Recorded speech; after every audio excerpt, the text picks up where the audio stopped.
All right, welcome everyone to the Phoenix Report. I am Jack Connor. I'm here live in Orlando, and with me I have Mr. David Sudock, who's he's the lead guitarist of Trapt, the new lead guitarist of Trapt, I believe, since this year. Dave, welcome. How's everything going? Yeah, good, man. I gotta say, you guys sounded really good up there. I don't really know much about you personally, but I've known about the band for quite a while. How did you get involved with those guys? I was friends with Pete, the bass player, for a little while, and graduated college, came back home. We were jamming a little bit, asked me to fill in for a few shows. Next thing I know, I'm flying to Japan. That was that. So you guys knew each other since like when you were kids and all that? No, just for a couple of years, just mutual friends, and just kind of fell into my lap. Nice. And you probably played around in bands before that, obviously. Yeah. Where are you from originally? Orange County, California. Okay. The other Orange County. Yeah, exactly. All the way on the other side. How's the tour been going so far? Dude, it's been a blast. I mean, I wish we could have had more Florida dates, but the hurricane and all made it a little difficult. But the response has been good. People have been happy. All the bands have been a lot of fun. Can't ask for anything more. For sure, man. I gotta say, it's weird for me, like seeing all these bands together and thinking of it being almost a nostalgia thing, because it hasn't been that long. At least for me, it hasn't. But it's like obviously growing up listening to all these bands, it's got to be crazy, you know, because you're up here with Drowning Pool, Sick Puppies, Scott Stapp, and Adelitas Way. It's really a great package. You make America rock again. Again. It's round 2. I didn't know that it stopped, but I mean, you know, why not? But yeah, so I know a few dates got canceled because of the hurricane down here. How many more dates do you have left on the tour? How many dates? I'm not 100% sure, but we have roughly 2.5 weeks left. Very cool. I think we're playing almost every day, so nice. And maybe 17 shows, 15. Nice, mainly like outdoor venues like this. A lot of amphitheaters, or a lot of amphitheaters. Nice. Good deal, man. Well, are you on the new record here, DNA? I'm not on the new record, but it's worth it. The last guy, Ty, did a great job on it. Nice. I'll definitely have to check it out. Do you have like a favorite Trapt song to play live? Definitely It's Over. That song's a lot of fun. Gotcha. Very cool. Well, this has been awesome. Any other things? Where can people find you on social media? Yeah, you guys can find out more about tour dates at www.trapt.com, facebook.com/TraptOfficial. I believe it's the same for Twitter and all the other social media sites. And just keep it peeled. I think we're taking the rest of the year off, but we'll be back out here soon. Good deal, man. I'm glad you guys are still out there doing it. Thank you, man. So it's good stuff. David, thank you very much for your time. I appreciate it. All right. Hey, guys. I don't know if anyone's listening or watching us right now on Facebook Live, but this is Jack. I'm here with Seamus. And, as soon as the podcast comes on, you're going to hear the 5 minutes I did with David Sudock from Trapt. So this is just something I wanted to add a little bit of extra content on there. I think I only got about 5 minutes with David from Trapt, so I wanted to talk to Seamus about a few other things, kind of keep it music related a little bit. Seamus, I know you're a big music fan as well. Obviously not, even though you're not a musician, still obviously have an opinion on this sort of thing, I would imagine, like anyone else. So I was trying to think about, like, what could we talk about? Like, I didn't really want to go too, like, topical, like what was going on in the news. Obviously, everyone has an opinion on that. I decided to do something a little more related to my show and what my interests were, and I know you kind of feel a similar way about this than I do. They recently announced, like, the nominees for the 2018 Rock and Roll Hall of Fame induction. Right. So they announced, like, and it's not the final list. I think they're still having an evidence of a fan vote.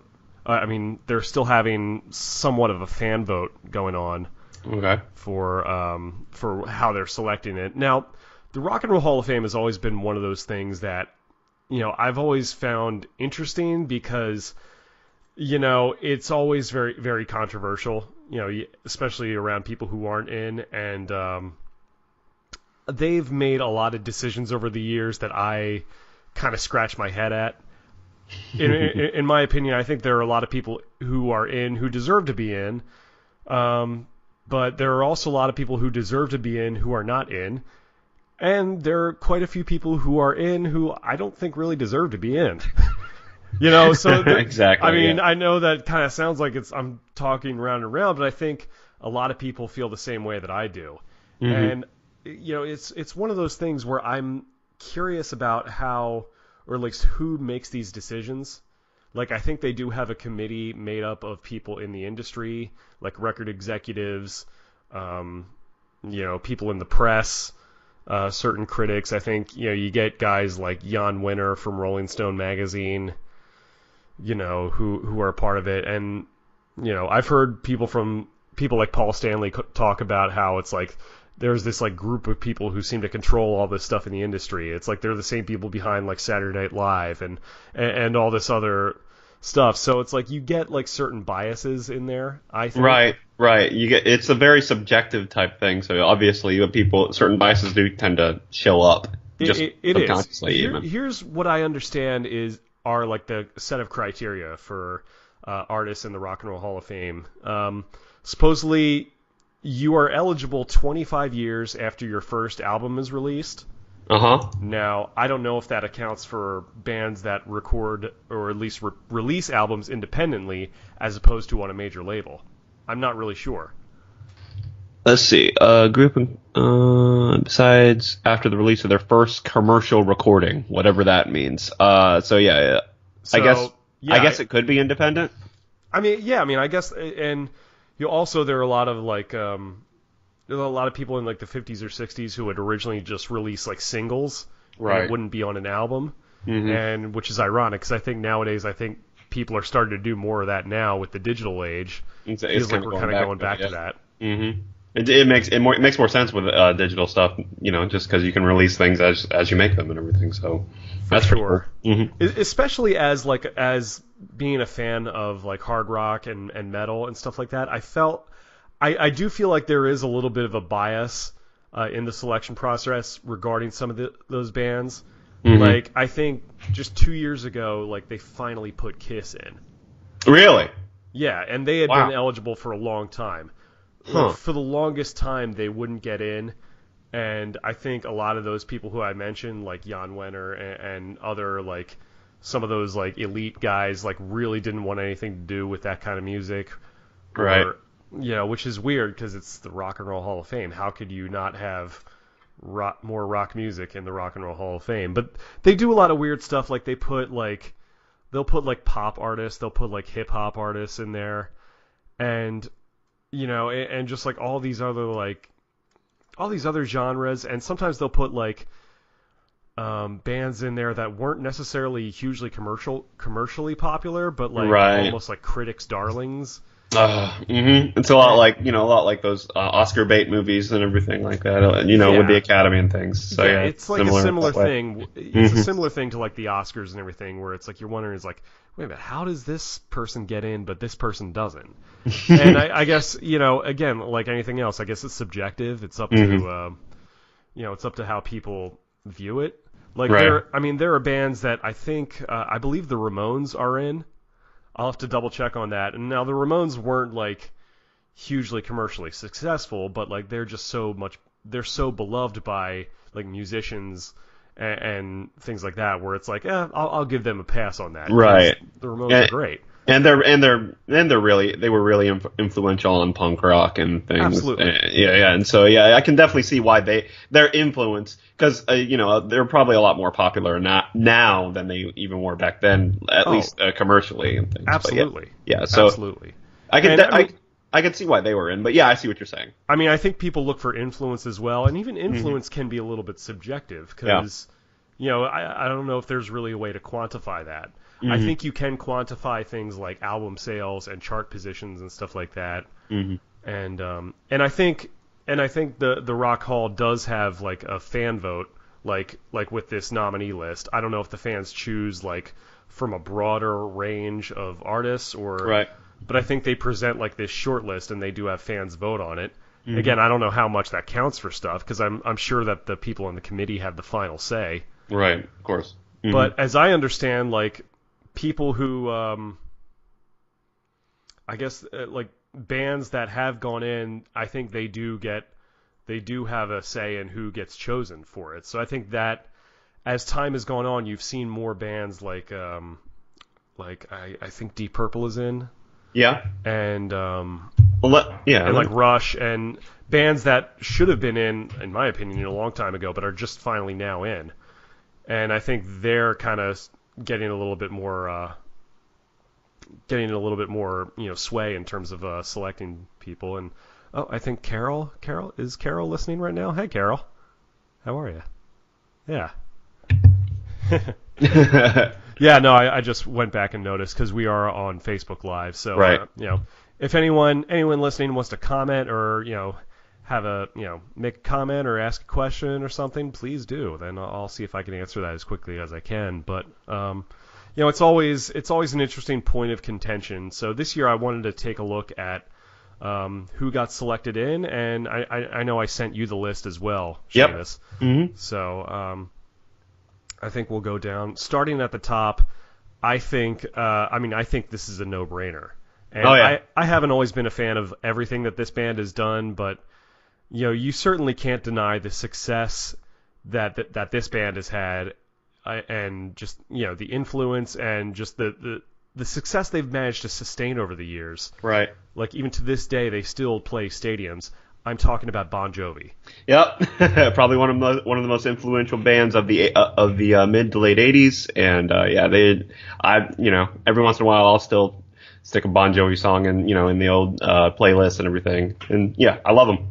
Absolutely. I mean, Bon Jovi. I mean, especially when they broke in the mid '80s. I mean, I would argue that Motley Crue and Def Leppard kind of laid the groundwork for like a lot of like the '80s hard rock. Right. I hate to use the term hair metal because I think that's like kind of a derogatory term. Yeah. A little bit, even accurate, but yeah, it's not necessarily meant to be endearing, but that's commonly what it's referred to as. But Bon Jovi certainly made it.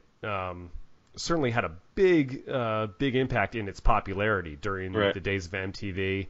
I mean, those guys were huge stars. Mm-hmm. And what's even crazier, I think, is that they are one of the only bands that I think have managed to sort of transcend that whole scene.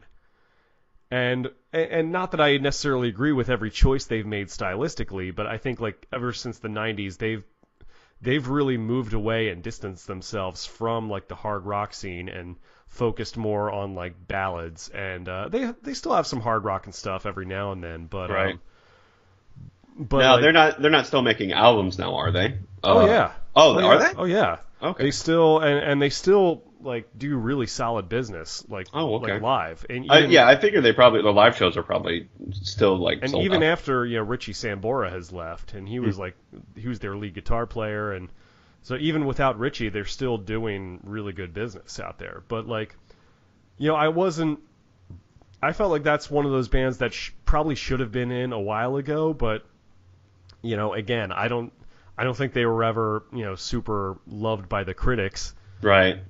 Right. I thought they were kind of looked at it as being a little commercial and almost a little safe sometimes, I guess would be a good term. I don't know. I mean, I really, their music is always, I feel like objectively enjoyable from my perspective. But yeah, from a critic perspective, I could see why. Maybe. I don't know. Yeah, I mean, you put any crowd of people, you put on Living on a Prayer or You Give Love a Bad Name or I mean, everybody knows a Bon Jovi song, whether they're a fan, non-fan, doesn't matter. I mean, you can't deny the legacy these guys have left and the body of work. So in my mind, they absolutely deserve to go in. Mm-hmm. And I've seen some interviews recently. I mean, Richie Sambora is not in the band right now, but he's even said, he's like, look, if we got in, I would absolutely go on stage and play with the guys for that night because, that would be a huge thing. So I don't feel like there would be a lot of like band drama there. Yeah, that's another thing you look into with a lot of the inductees and everything. I remember when Guns N' Roses I believe Guns N' Roses did get inducted a couple years ago. It was still while they were split up and everything. So and I think Axl ended up not showing up. So I think everybody except Axl was there and they played and stuff, and they took some jabs at him and everything because it was still when they're. I mean, they had Miles Kennedy, sit in and do that, and he's amazing. Yeah, he really is. He can rock those old GNR songs like crazy. Well, I mean that's why Slash has him in his solo band and stuff like that. And, So there's that. They've been Bon Jovi's been eligible since 2008. So I think it's a long time coming, and I would like to see that because I think they deserve it. Mm-hmm. The next person we have is Kate Bush. Now Kate Bush, I don't really know a lot about. I knew she did a few songs with Peter Gabriel during the 80s. Okay. I really don't know a lot. She's very much like. She's very like I think they classify her as like art rock and art pop and just very like experimental stuff. She's British. She had a lot of hits in the UK, obviously, but okay. Again, it's one of those ones I'll be honest, I've never really heard of her. I think I've heard her name once or twice, but I'm not terrible. I think she might have been bigger in the UK than she was over here. Again, it's like in the Rock and Roll Hall of Fame, would I put Kate Bush? Like, I don't know. She seems more in that folk vein. So I don't really know enough about her to really make a judgment either way, but maybe that in itself, kind of lends credence to the fact that where it's like, I don't know if, is she really that, that influential or that deserving of it? I don't know. Mm-hmm. But, yeah, that's one of those things where you and I are only two people. We're not like the entire demographic of rock and roll necessarily. So maybe there's a reason. Maybe her popularity is a reason why she got inducted. But yeah, one more question: why would she be inducted into the Rock and Roll Hall of Fame if her music isn't really considered in that genre? You know what I mean? That's another thing that I kind of question as far as some of these inductees and Yeah, I don't know. Oh, quick shout out to Jason Lipari. He's commenting on it. Pusher J from Metal Zone Radio. Awesome. Thanks for listening, Jason. Jerry is here. Jerry's a really good guy. He kind of helped my wife and I build our house, and he was like a contractor when our house was getting up. Really great guy, Jerry. Thanks for listening in. Moving on. We have the Cars. My mom, the Cars were definitely big in like the late 70s, early 80s. My mom was a big fan of theirs. Mm-hmm. Those guys had a really good string of hits for a while. Yeah, it's like My Best Friend's Girl and Just When I Needed and a couple of those different songs. Yeah, Let the Good Times Roll. Let the Good Times Roll. Mm-hmm. Yeah, a couple of different ones like that. Yeah, they definitely had a run for a little bit. I wouldn't say that they really like sustained their success over a long period of time, but. As far as influence, I would say yeah, because certainly of that like late 70s, early 80s new wave, right? New wave scene, they were really big as a part of that. Mm-hmm. So I like the Cars. I actually play one of their songs, Drive. Oh, really? On some of my acoustic gigs. So awesome. That's just a really pretty song, and I really enjoy that, and I would definitely put them in. Mm-hmm. They've been eligible since 2003. Oh, wow. So, so hopefully they get in. I would definitely approve that. So, yeah, these are just the nominees. These aren't, like, this isn't the final list. How many inductees usually get in per year? Does it vary, or? I don't know. I'm not 100% sure, but let me. Jason, thanks for commenting. He said, no more Metal Zone Radio. I guess he's not doing that anymore. But okay. So apologize for that. But yeah, he said he won the first Cars album at a fair, and it was one of the best albums. He got it for free. So. Awesome. Obviously, Jason approves of the Cars in there as well. So yeah, can't argue with that. But yeah, the next on the list of nominees is Depeche Mode. Mm-hmm. Yeah, go ahead. No, I was saying Depeche Mode was definitely another. They were definitely I guess would you call them new wave? They were definitely they were definitely almost like dance pop kind of stuff. Like they had a lot of good songs like Personal Jesus. Yeah, that's a favorite of mine personally. I mean, I actually really loved the cover that Johnny Cash did of Personal Jesus, and that was one that I found out that was a cover of Depeche Mode from Depeche Mode and everything, and I really enjoyed that. I think Marilyn Manson did a pretty good cover of that. It sounds like one he would do a good cover of as well. Right, and not that I'm a big Manson fan, but right. But he occasionally has some gems there. Yeah, for sure. So, yeah, but those guys, I gotta hand it to them. I guess they definitely, I would probably put them in. They definitely have enough rock elements where I think you could get away with that. Right. And that's another thing where they definitely influenced the decade they were in. Like their sound kind of was an integral part of like that 80s sound and like that new wave sound and things. And yeah, I could see why they were in. For sure. And they've definitely supported a big fan base over the years. Like I think they still play arenas. Oh, wow. I think just a few months ago, some friends of mine were going to see them at the Amway Arena in Orlando. So it's like, oh man. So like they still play out and they still draw big crowds. So and definitely influential as far as for a lot of people, especially in the more like techno EDM side of rock, I would say. Mm-hmm. So yeah, no, Depeche Mode, I could definitely see that. Mm-hmm. Yeah, no complaints here for that. For sure. The next one is Dire Straits. Now, Dire Straits is in. They had I think they had a lot of like big hits during like the mid '80s, like Sultans of Swing, Money for Nothing. Dire Straits is an interesting case. I know a lot of people really enjoy them. I thought they were good. They had a few good songs. I never really liked Mark Knopfler's singing voice that much, but he was a really great guitar player.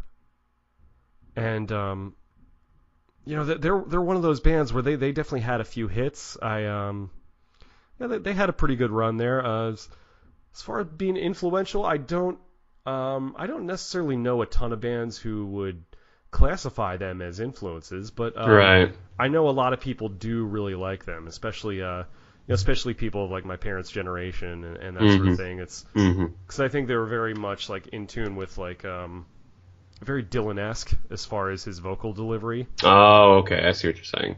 So I actually am not terribly familiar with Dire Straits. I've heard the name, and I'm pretty sure I've heard Sultans of Swing at least once or twice in my life. But yeah, it's one of those ones where I'm not terribly familiar with it. So I can't say whether or not definitively they would. Yeah, I mean, I wouldn't be upset if they went in.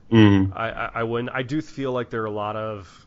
I mean, personally, and it's just my opinion, I feel like there are a lot of other bands who I feel like should be in that aren't in. Right. But you're going to put, Dire Straits in. But, I mean, I can't say that they don't deserve to be in. They wouldn't have been my first choice. But, right. But yeah, no, I'm okay with it. The next is kind of a head scratcher for me. The Eurythmics. Eurythmics. Who are the Eurythmics? The Eurythmics are Dave Stewart and Annie Lennox. They were a duo, mainly around in the mid '80s, but like they were almost more of a pop group. Right. Like they had that song "Sweet Dreams." Okay. Yeah. Sweet exactly. Dreams are made of this. Yeah. Another good one that Manson did a cover of. Yeah. Okay. I see. I know who they are now. I've heard a couple of their things. I'm looking at their singles now, and yeah, I've heard a couple of their stuff. And Annie Lennox is like a really, really good singer, like real soulful, really, really soulful singer, really great performer.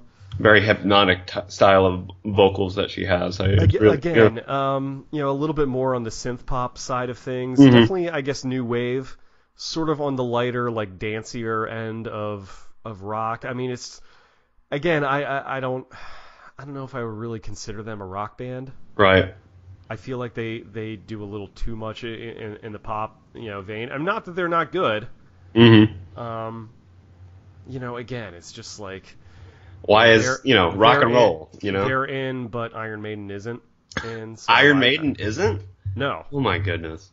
No. Wow. And so I don't know. I guess it's a judgment call on that one. But yeah, their music is enjoyable and things, and I guess I'd be interested in kind of the process behind why they're there. Yeah, Sweet Dreams is one of the only songs that I've actually heard of theirs. I might have heard a couple of their other things, but yeah, definitely an interesting choice for sure. Yeah, again, I mean they were good. I'm not knocking them, but I don't know. I don't know if I would want. I don't know if I think they deserve to go in personally. Right. That's just my opinion. See, the one after that is the Jay Giles Band. My mom was I think she had gone to see them in concert in the 70s and 80s and stuff like that. She was a fan of theirs. Mm-hmm. I think their biggest hit was Freeze Frame. Mm-hmm. I think and Love Stinks. Mm-hmm. If you've seen The Wedding Singer, you know they play that song in right. the movie. I mean they were cool. I mean Jay Giles were.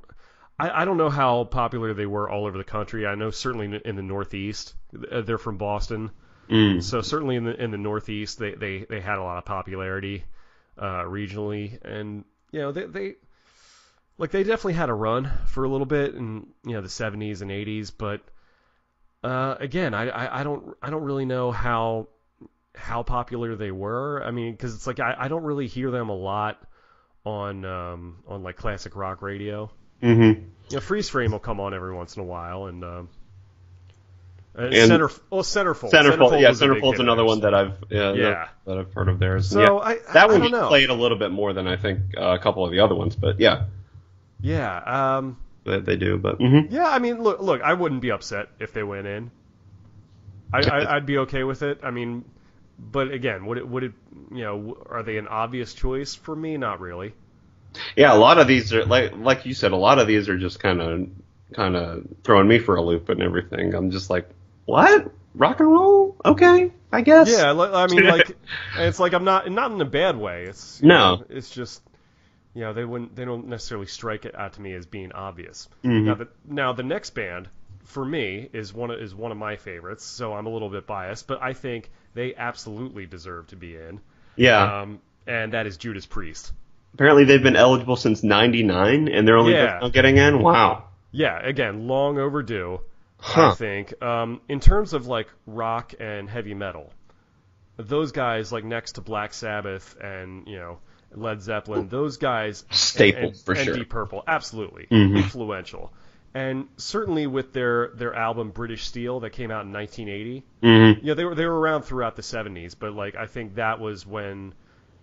That was sort of a defining album for their career. Right. Because that sort of took heavy metal in a direction that wasn't quite as blues-based mm-hmm. as it was in the 70s. And it kind of paved the way for sort of the thrashier elements of heavy metal. Like and those heavy guitar riffs and things. Rob Halford's voice definitely had that high-pitched scream thing, and which, guys like Robert Plant and even Paul McCartney had years before. But yeah, no, those guys absolutely. I mean, one of the most iconic metal bands for sure in the world. I mean, everything from their look to their sound. Mm-hmm. That to me is a no-brainer, and that's a long overdue. Oh, definitely. Again, I don't know which members of the band are going to get in because they've had a few people come in and out. So I don't know which. So I don't know how many former members of Judas Priest are going to get in there. I don't know if Ripper Owens, who took over for Rob in the 90s, is going to get in. Again, the Rock and Roll Hall of Fame isn't always consistent with that. I think on the list here, they have the list or the members. I think this is the members that are going to get in. Les Binks, KK Downing, Rob Halford, Ian Hill, Dave Holland, Glenn Tipton, and Scott Travis, I think is what they have on the list. So I don't know if... Right. I don't know if that's all. I'm not terribly familiar with the people that replace them later, but yeah, that's who's going in this year at least. Right. Mm-hmm. Well, that's interesting that they put Dave Holland down. Dave Holland was their drummer from like 80 through 89. Mm-hmm. He is actually, I don't know if he is out yet, but he is currently serving prison time. Really? Because he had pled guilty to sexually assaulting a minor. Oh, okay. I see what you're saying. So yeah, this is just they just had like the members on the actual list here. So I don't know. Les Binks, I think, was an early member of theirs. Okay. I think he played on a few records. But yeah, and like Scott Travis was like a later member who was their drummer, and so he's in. Mm-hmm. So, but Ripper Owens, who sang with them for a few albums, isn't. So, I don't know. Like, that was a whole controversy, like, when Kiss went in a few years ago. Mm-hmm. They only inducted the original 4 members. And that caused a big problem. That was why they refused to play at the ceremony. Really? Okay. So I don't know. It's like they'll have every guy who spoke to Bruce Springsteen once go in, but they won't have they won't have some of the later members who played on like records that sold like millions of copies. So right. I don't know. So I don't know what so the rules are. They're not yeah. consistent with that. So that's neither here nor there. And the next thing we have LL Cool J. Yeah, that's an interesting choice. It's not it's not the first time I've seen a hip hop artist on here. It's definitely not the first time. I think. I definitely have some feelings as far as that goes. Yeah. And it's nothing against LL Cool J, no. Nothing against any of the hip hop artists, but if you're going to call this the Rock and Roll Hall of Fame, hip hop, I'm sorry, no disrespect to hip hop or its fans, but you guys aren't rock and roll. I'm sorry. I hate to be like that, but right, no, okay. Yeah, I see what you're saying. Yeah, absolutely. My point is like, get your own Hall of Fame. You can't have ours. All right? And this doesn't just go for hip hop. Like they'll put R&B and like pop artists in there. They'll put like country artists in there. Now, I've heard some of the argument go back and forth from like one time I heard the CEO of the Rock and Roll Hall of Fame on a radio show, and he'll explain, it's like, well, even from the beginning, we've put artists like, that don't necessarily qualify, like Simon and Garfunkel or the Temptations in there. It's like, because, they all, it's all part of one, rock and roll is more than just a genre of music. It's an attitude, it's this and that. But then why not have just a general music Hall of Fame if you're going to do that? Or like a popular music Hall of Fame. Yeah, exactly. Mm-hmm. It seems like they're making the right, they're not sticking to the genre. Like rock and roll isn't a genre anymore to them, pretty much. Like you can even make an argument that like some of the early like R&B soul artists who like sort of who started rock and roll, yeah, or like kind of predated what rock and roll is. You can make an argument that they belong in there, but like, why would Simon and Garfunkel they're one of those bands that they've been in for a while. I don't think they should be there. Yeah, I see. Nothing against them, but like, I love their music, but I don't consider it rock by any stretch of the imagination. No, and I don't think that they would either. Mm-mm.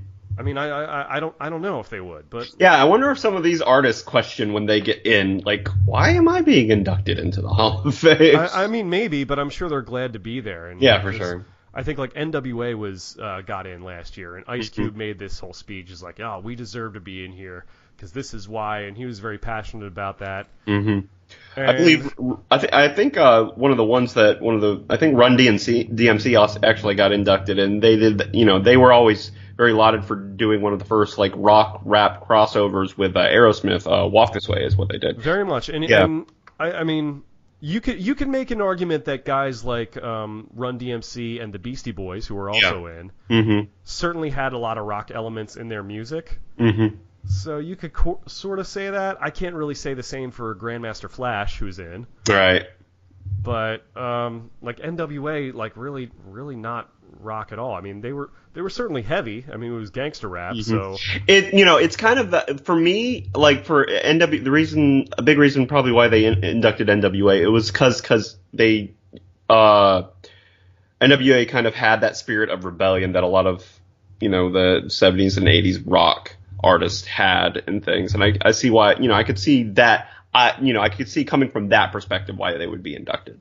Yeah, I mean, if we're going by that quality, then yeah, I mean that's a fair point. I would agree with that. But at the same time, it's like, if this was a hip hop Hall of Fame or a popular music Hall of Fame, then no question, because guys like him and LL Cool J, they're big, legends in that genre of music, no question about it. Right.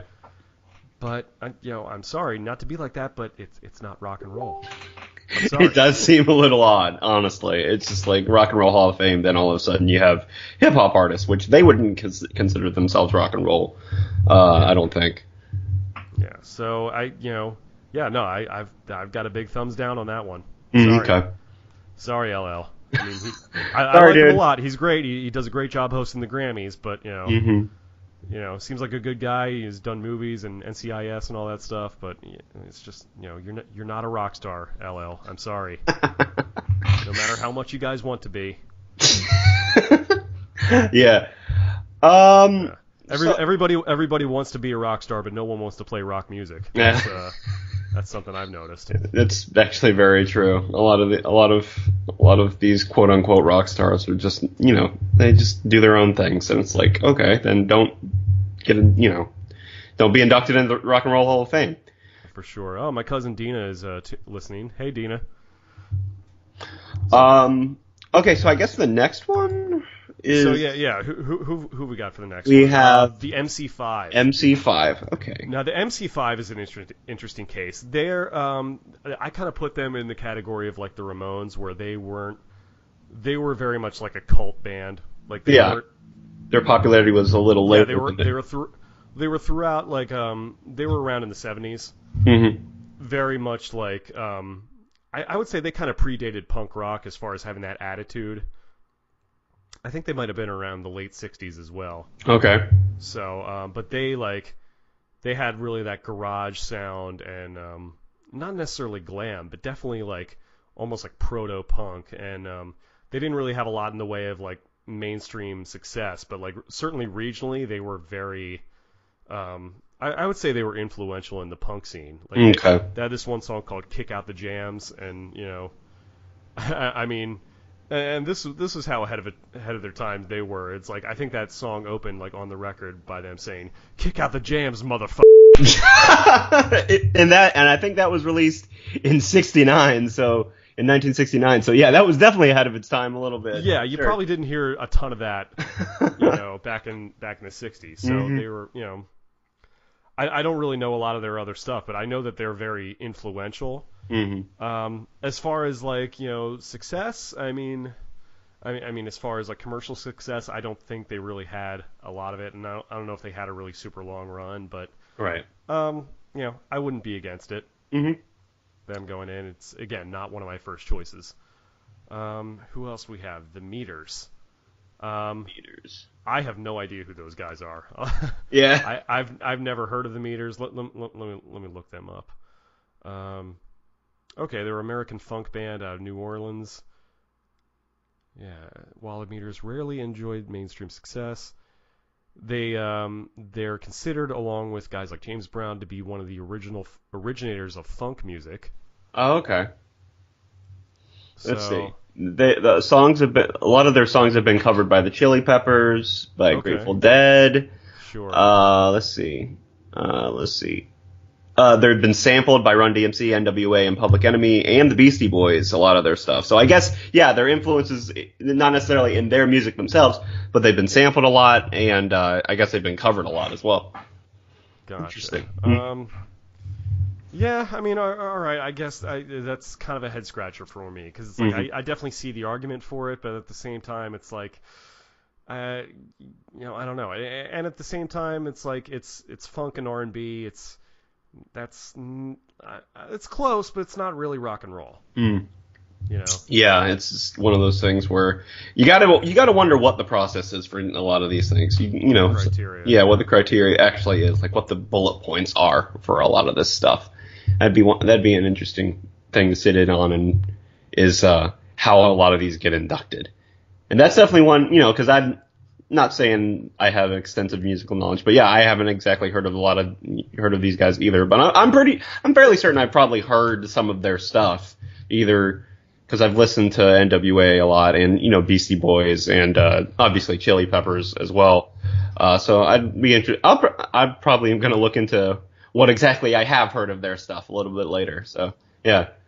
Ryan from my band is tuning in. Ryan Cowell, what's up, man? Hey. Yeah, me and the guys, we have a show tomorrow in Daytona. That's awesome, dude. It's good stuff. That'll be a lot of fun. But yeah, Ryan's tuning in.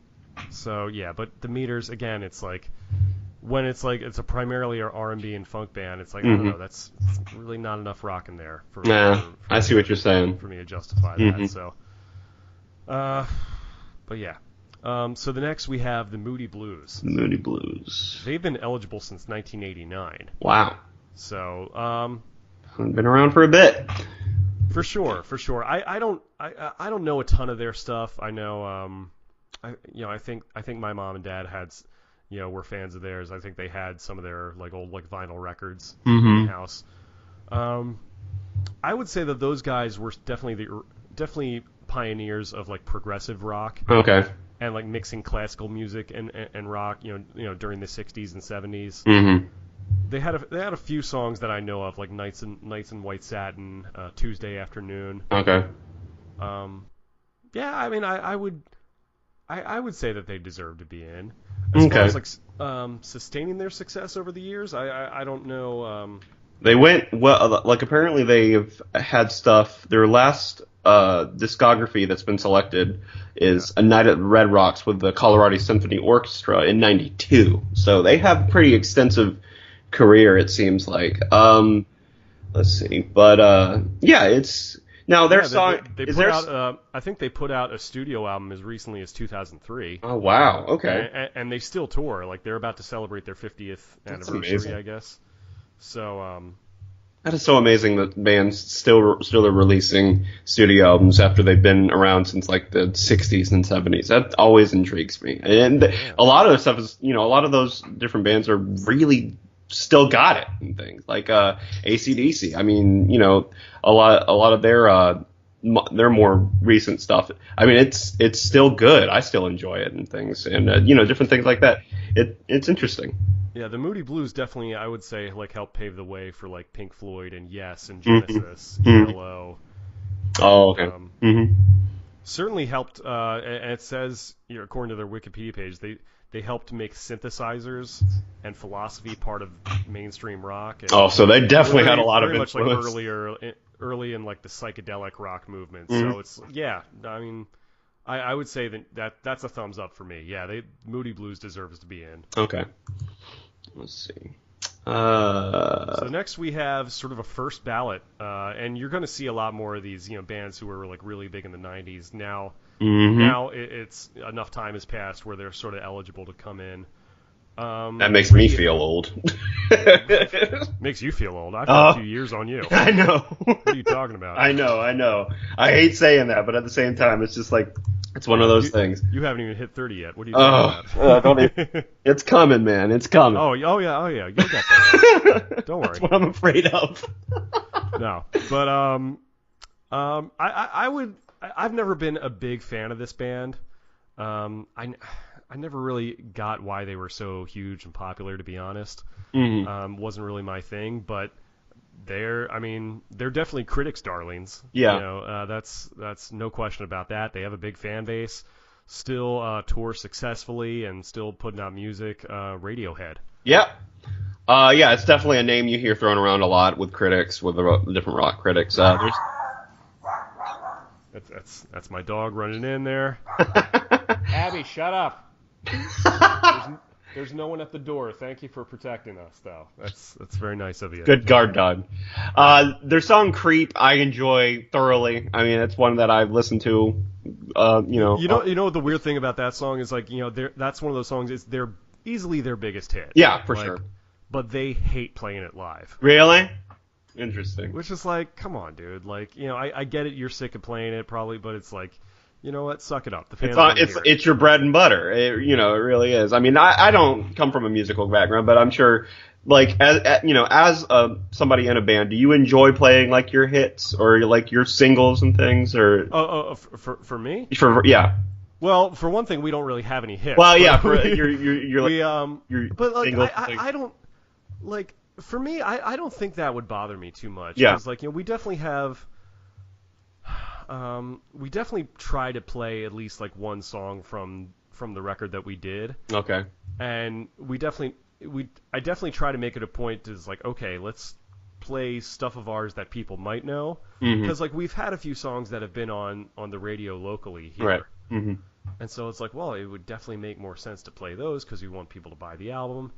And I think a lot of the guys in my band feel the same way. And now, granted, we do throw in a lot of new stuff, but I would think that like I can't see myself or any of the guys in my band really complaining too hard about like if we had like successful hits, like playing those live, because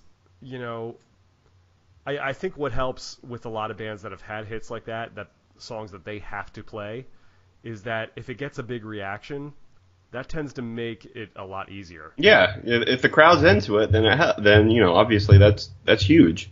And it's that, I mean, that's what people are paying to see. That's what people want to hear. That's what people are going to sing along to. Mm-hmm. So I would imagine if you're in one of those bands that you would kind of feed off of that. Yeah, exactly. And obviously be grateful that you have, that people care about it enough. And maybe some bands are like, it's not about the hits, it's about the art, man. But without without those songs, you wouldn't be famous. Up. Yeah, exactly. Yeah. and that was always the vibe I kind of got from Radiohead. Uh-huh. But I mean, look, I'm not a huge fan of theirs, but I would say that they deserve to be in. First, I would say they've earned it, mm-hmm. and they definitely check the box of being a rock band. Definitely on the more alternative end of it, but yeah, it's rock. Exactly. I would say that. It's definitely undeniably rock, and you hear their names a lot. So I'm honestly surprised. Let's see, they were eligible in 2017. So yeah, like you were saying, they had a kind of a later start. So that means they were eligible. They're kind of like first ballot. Hall of Fame picks right now, so they just got eligible. So okay, it doesn't surprise me. I'm sure they'll go in. The critics love them, so awesome. I'm sure that will happen. The next is Rage Against the Machine. So another interesting one. I consider them rock. I'll be honest. I do consider them rock just because of a lot of their songs do have that rock feel for sure. Oh, for sure. People love Rage Against the Machine. Mm-hmm. I was always conflicted on them because I wasn't really a big fan of the rap rock scene. But I mean, in terms of like that subgenre of rock, because it is, I mean, those guys are like the Rolling Stones of rap rock. Mm-hmm. No question. I mean, those guys, Killing in the Name, Bulls on Parade. Yep. Those always Testify. Yeah. Mm-hmm. I mean, those guys have had huge international popularity, to this day. I mean, they could play any festival around the world right now and people would go. I mean, exactly. They're, undeniable the influence that band has had, the popularity. Definitely, that to me is a no-brainer. I think so. Would be in. Mm-hmm. I'm sure they will get in. Hugely influential on bands like on bands like Linkin Park and things like that, for sure. So yeah, I agree 100%. Obviously, the critics are going to love their political stances, right? And a lot of that if you're a politically charged band, usually you get a lot of good critical reception as well. Like it seems, sure. Yeah. It's just it is what it is. And they're about as politically charged as you can. Oh yeah. So, yeah, I mean, whether you agree with their politics or not, whether you fan or non-fan, I think those guys deserve to get in. For sure. I would agree with that. Mm-hmm. I really dug Audioslave, by the way, but I don't know if Audioslave will get in, but certainly they birthed Audioslave, so that right there. There you go. Prophets of Rage is still like drawing huge numbers. Oh yeah, that was honestly when that first dropped, I was hugely into that. I was like, this is something else. It's great. I loved it so much. Yeah. The next one is a big head scratcher for me. Rufus featuring Chaka Khan. Now I know who Chaka Khan is. Mm-hmm. I'm trying to see if I recognize Rufus featuring Chaka Khan. I guess because like the only thing I can think of is like that song in the '70s. Tell me something good. That was a huge one too. Yeah. So let's see. They have another one called "Sweet Thing," which is okay. Well, yeah, it looks like Sweet Thing is another one that they did. So well, she also had a solo career in the '80s. Right. She did the Prince song, "I Feel for You." Okay. Prince wrote that. Mm-hmm. She had a big hit with that, but again, in terms of hits and genre-wise, I'd have to say no on that one. I don't know. I don't know if that would qualify. Nothing against Chaka Khan. She's talented, but that's not rock and roll. Sorry. I do enjoy that. I do enjoy that song though, for sure. Yeah. That's one of those classic ones that you know when it's on, Like listen to if it. this is an R&B funk Hall of Fame, Right. yeah, put her in. But Well, I mean, they have like different music. Like that's the thing that I don't understand. I know we keep kind of harping on this, but like they do have different award shows.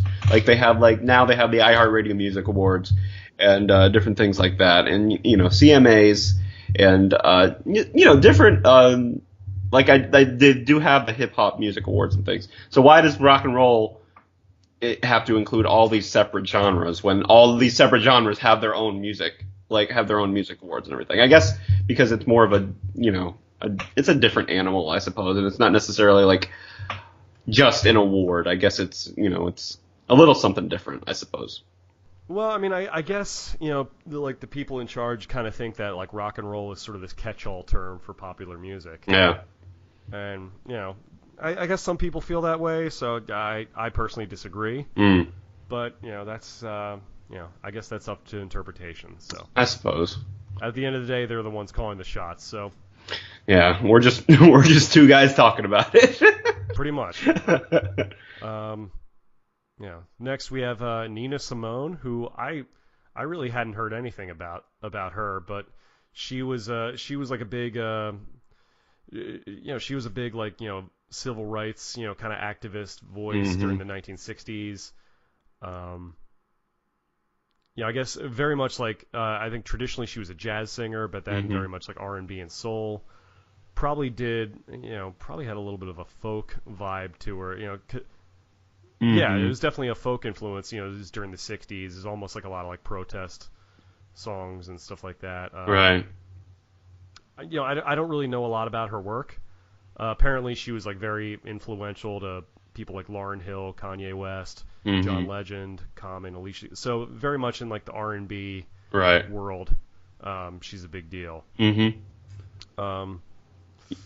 Yeah, I haven't really heard too much about her. Yeah, apparently it's just like her, and you know, a lot of these, you know, it's interesting that a lot of these people are in because of their influence on other artists. You know, these other artists kind of listen to things, you know, and artists draw inspiration from other artists. And that's why you see a lot of these kind of more obscure bands or obscure artists getting in, is because like these artists that did make it kind of drew inspiration from them.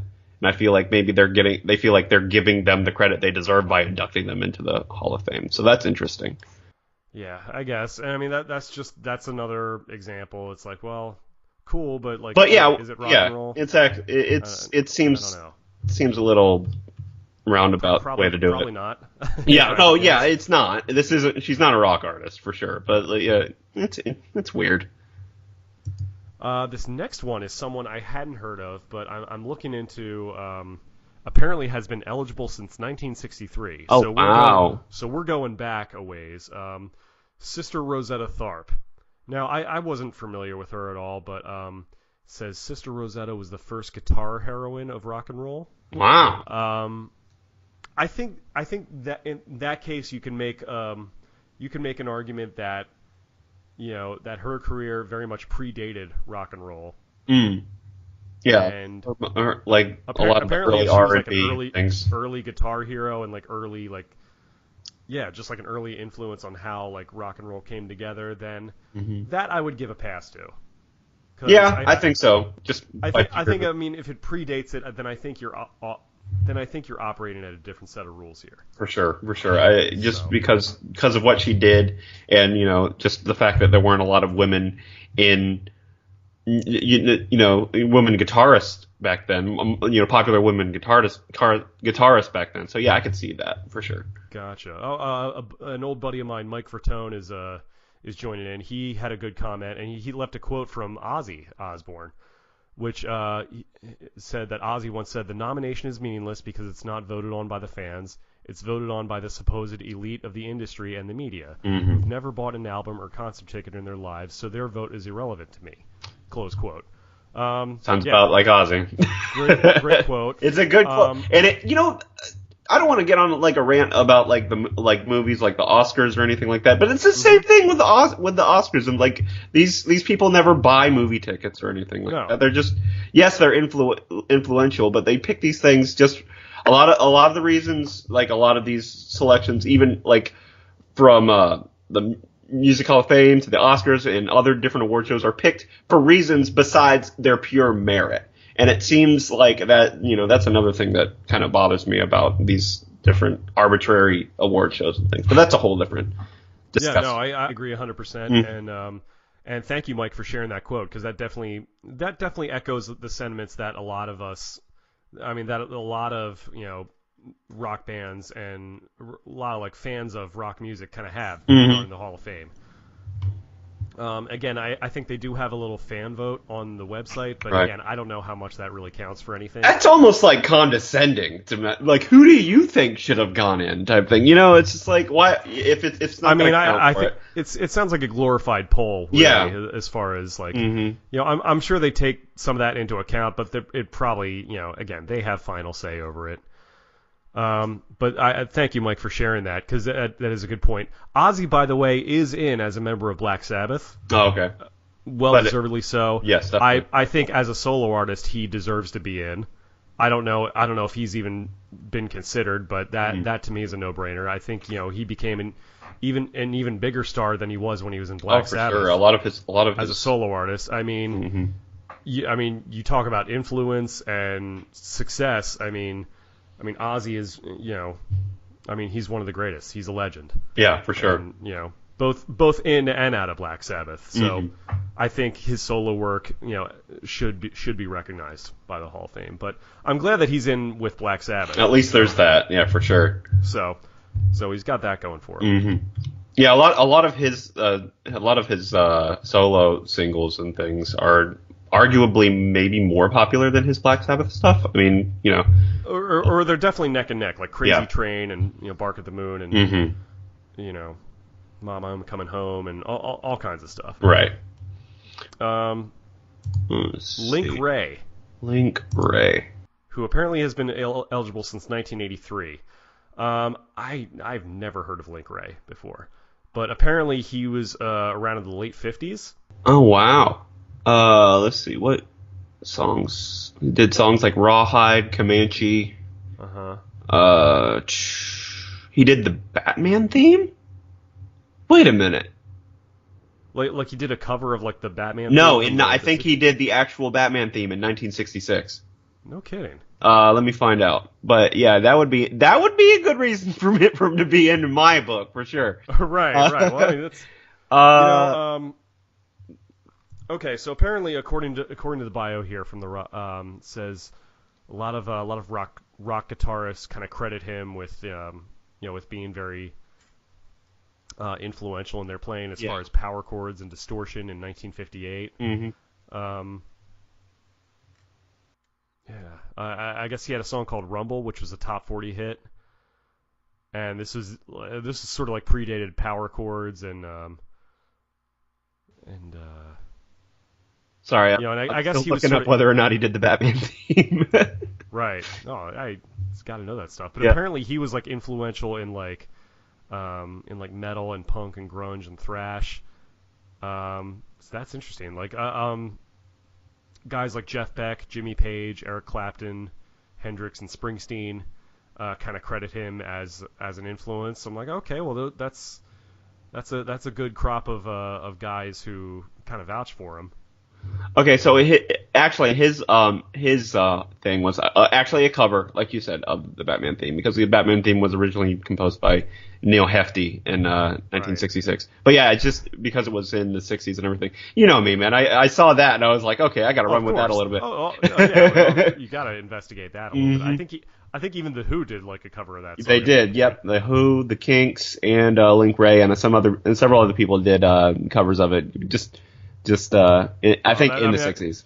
I mean, the 60s, it was the Beatles, Bond, and Batman, basically. Yep. Like that's how huge that show was. But that's another topic of conversation. That's another podcast. But apparently, like a lot of these legendary rock guys credit Link Ray as like being a big influence. So that's cool with me. Like I hadn't heard of the guy, but like I'll go back and check his stuff. For so sure. Apparently. And that's another reason to kind of look into the Rock and Roll Hall of Fame and just these different ones. If you haven't heard of an artist before, and maybe you try to find out the reason why they're on there, and introduce me to new music for sure. I know my music tends to get kind of similar in a lot of different things, but I always take this opportunity to kind of expand my horizons as far as new music and everything. So I'll definitely be doing that with this list for sure. For sure. And finally, the last band as part of the nominees is the Zombies. The Zombies. Now, the Zombies were around in like the mid to late 60s. They were very much like a British invasion type band. Mm-hmm. But a little bit more on the lighter end of rock, I guess. It says they fuse like jazz and classical piano with psychedelic. Let's see. It's a lot similar to like the Beach Boys sound and the Monkees and things like that. I mean, definitely Rolling Stones, Animals, Yardbirds, all those. I mean, I guess the critics really dug a lot of their stuff. Mm-hmm. I mean, the only song of theirs I really know is "Time of the Season." Yeah, that's a huge one. That's one of those songs like every movie and TV show that deals with like the 60s and Summer of Love. Yeah. Is always going to have that song on. For sure. It's like that's like one of those classic hippie songs, basically. Yeah, and Eminem actually did a song, not a cover, but he actually sampled that song on there. That's how I found out about that song, was because I'm kind of a big Eminem fan, and he sampled that song, and I think Marshall Mathers LP 2, he actually had a song where he sampled that one, and it had a good sound to it, and I really liked it. But yeah, that's definitely an interesting one. Apparently, one of their album Odyssey and Oracle from 1968 is supposedly on Rolling Stone's like 500 greatest albums of all time. Which, take that with a grain of salt. Yeah. I have issues with Rolling Stone, but that's another thing. But apparently that's like on their list of 500 greatest albums of all time. Mm-hmm. So I think for that reason you can see they're gonna get in. I guess I'm looking at their studio albums. There's like been a big gap between, because they had that album Odyssey and Oracle that was in '68, mm-hmm. and then they didn't have another album until 1991. Yeah, and then I guess they had like one as recently as 2015. So, I guess I don't know what configuration they're in under. I mean obviously I don't know how many of the original guys are even alive now. Mm-hmm. But I guess they had a run throughout the 60s, then like got back together a little bit in the 90s, and then kind of got back together in 2000s. So right. Again, I mean, I guess from what I know about them, like they definitely had some cool stuff. They had a little bit of a run in the 60s, but yeah. I mean, I don't know. I don't know if they had like.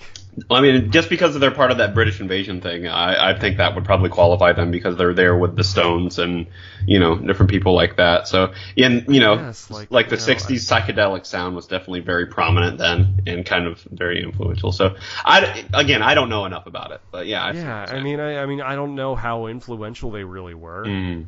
I don't I don't know. Maybe they were. I'm not sure, but it's just like, as far as like bands from that era, I think like the Beatles, Stones, Hendrix, yeah, Who, Cream, mm-hmm.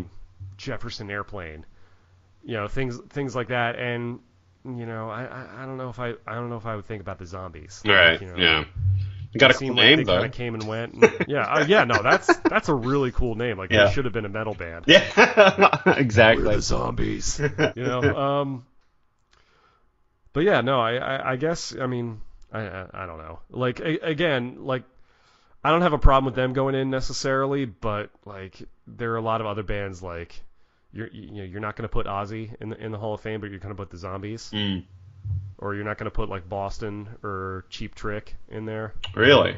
They're not in there? My goodness. I don't think Cheap Trick is in. I'd have to verify that. I have the inductees here. Next page. Oh, wait a minute. No, Cheap Trick got in last year. Okay, good. Better late than never, right? Yeah, no, that was, I completely forgot. Cheap Trick is in, well deserved. Yeah, Cheap Trick is in, yep. Journey in Chicago recently got in.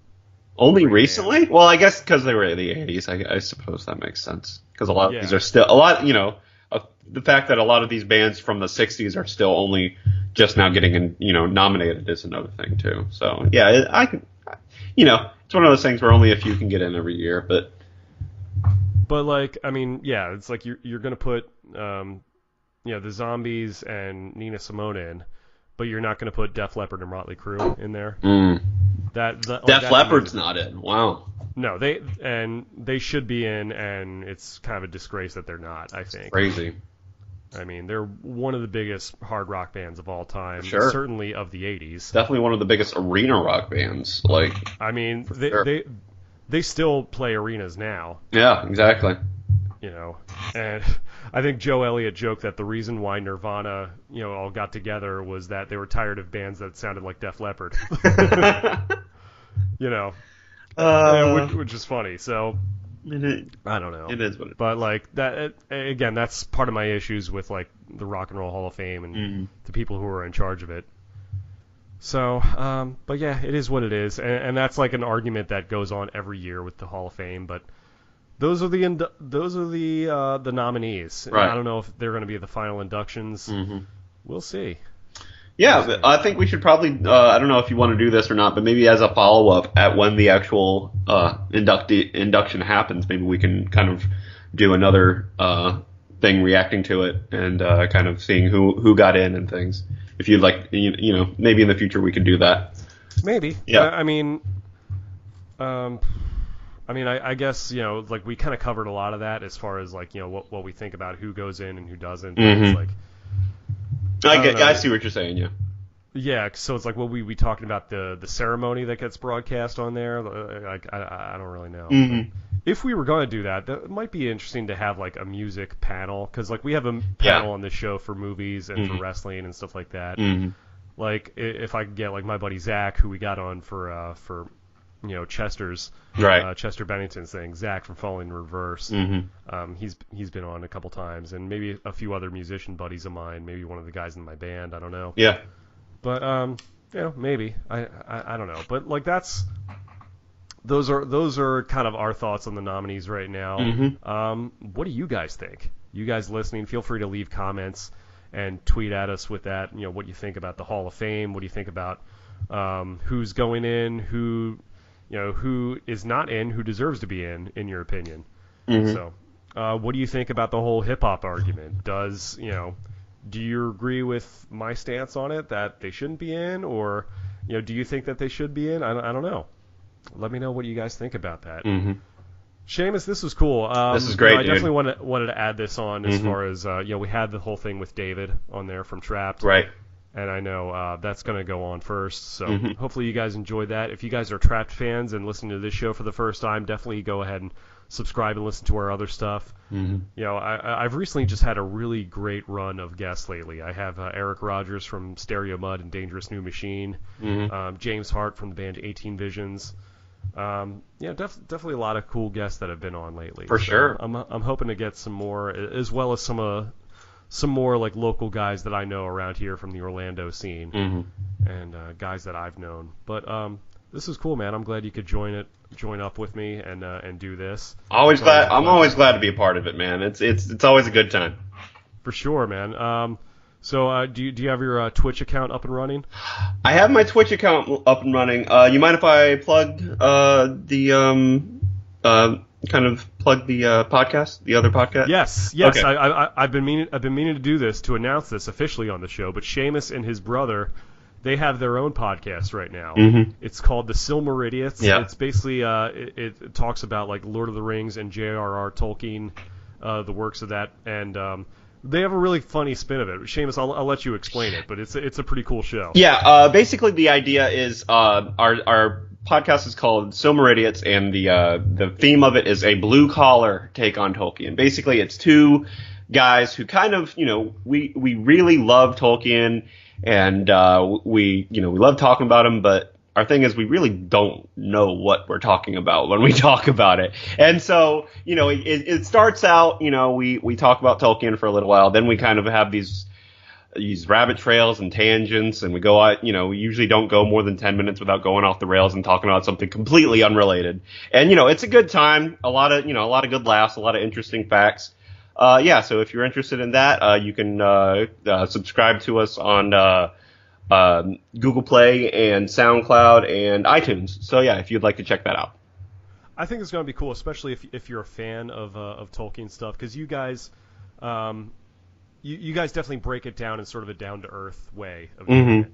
Yeah, and I think that's what connects with a lot of people. It's not too overly cerebral or even too overly nerdy. Yeah, it's just you guys are talking about it and kind of breaking it down in sort of layman's terms. And I'd like to think that even if you're not familiar with Tolkien stuff and you listen to this, you'd probably still get something out of it. Oh, for sure. Oh, for sure. Yeah, and believe me, if you're not into Tolkien at all, still give it a listen, because a lot of times we don't talk about that either. We're just talking about whatever is on our mind at the time. Sure. Yeah. And your brother Caleb, he's a stand-up comic as well. Yes, he does stand up in the Orlando area, and if you want to listen to our podcast and kind of see what is going on in the Orlando area, that's something to check out as well.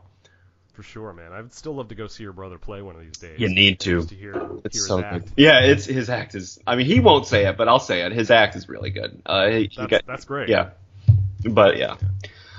So check that out. You can follow us on Facebook and Instagram and things. But yeah.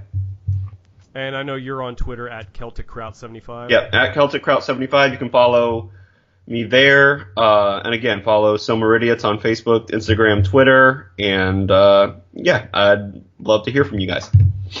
Yeah, for sure, man. Mm-hmm. And you can also follow me on Twitter at JackXConnor. Like me on Facebook. I'm on Instagram now, also at JackXConnor. Just started that recently. Definitely go back and listen to all the other episodes. Like I said, we cover music, we cover movie reviews, we cover pro wrestling, and basically whatever else is on my mind. This is definitely an escape from all the nonsense that you see on social media. Yeah. And just, I like to have good conversations with good people and talk about what I like, and hopefully you guys listening get something out of it as well. We definitely encourage you to be part of the conversation. Definitely leave comments. Send me an email, jackconnorpodcast@gmail.com. Send me a tweet, #Phoenix Report, all that stuff. I definitely want to hear feedback because I want to know if you guys are even listening. B, I want to know that how can I make this show better? How can I make it more interactive? The only way it's going to get better is that if you guys, let me know what's going on, and I will do my best. So that's all I've got to say about that. Thanks to everyone who's listening right now on Facebook Live.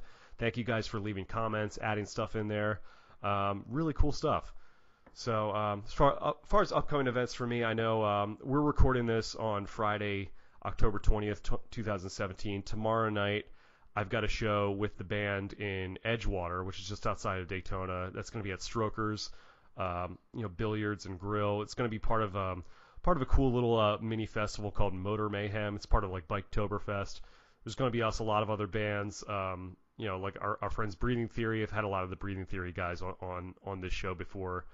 A few different other bands whose names escape me right now. I apologize for that. There's a big list of them. I don't have them all memorized, but definitely go check the Facebook events page for all the information as far as that.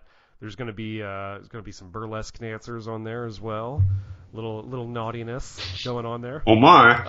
I know, it'll be a good time. Sorry, honey. No, it's all good. It's but we like to have a good time. So I think we'll be going on. We'll probably be going on super late tomorrow.